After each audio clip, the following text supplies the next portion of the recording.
আসসালামু আলাইকুম বন্ধুরা, আজকে আমি আপনাদের সাথে শেয়ার করব ননাস পিঠা কিভাবে বানায়। প্রথমে একটি ভাণ্ডার মধ্যে মরিচের গুঁড়া, অল্প একটু হলুদ, একটু লবণ, একটু আদা বাটা দিয়ে পানি দিয়ে ভালোভাবে নেড়ে চেড়ে যখন একটু বলক আসলো তারপরে দিতে হবে চালের আটা। চালের আটা দেওয়ার পর আমরা যখন কাওয়া করে নিলাম, তারপর আমরা পাতিলটা নিচের মধ্যে নামিয়ে নিয়েছি।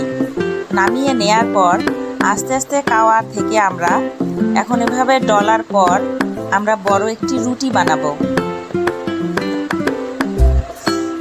দেখেন রুটিটি আস্তে আস্তে কিন্তু বড় হচ্ছে, এটি আর ভারী থাকবে না। এই রুটিটি অনেক পাতলা করে ফেলবো।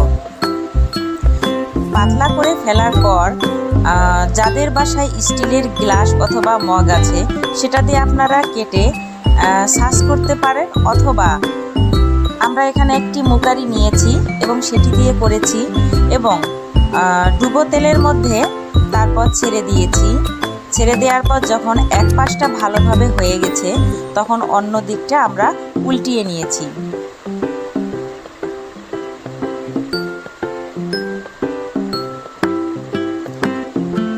জালটা একদম আস্তে আস্তে দিতে হবে যেন পিঠাটি কোনো মতে পোড়া না লাগে। পিঠাটি হয়ে গেছে।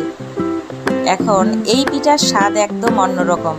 বিভিন্ন এলাকায় বিভিন্ন নাম আছে। আমাদের রংপুরে হচ্ছে ননাস পিঠা, আর অন্যান্য জায়গায় এই পিঠাকে বলা হয়ে থাকে ঝাল পিঠা। আমি পিঠাটি হাতে নিয়েছি এবং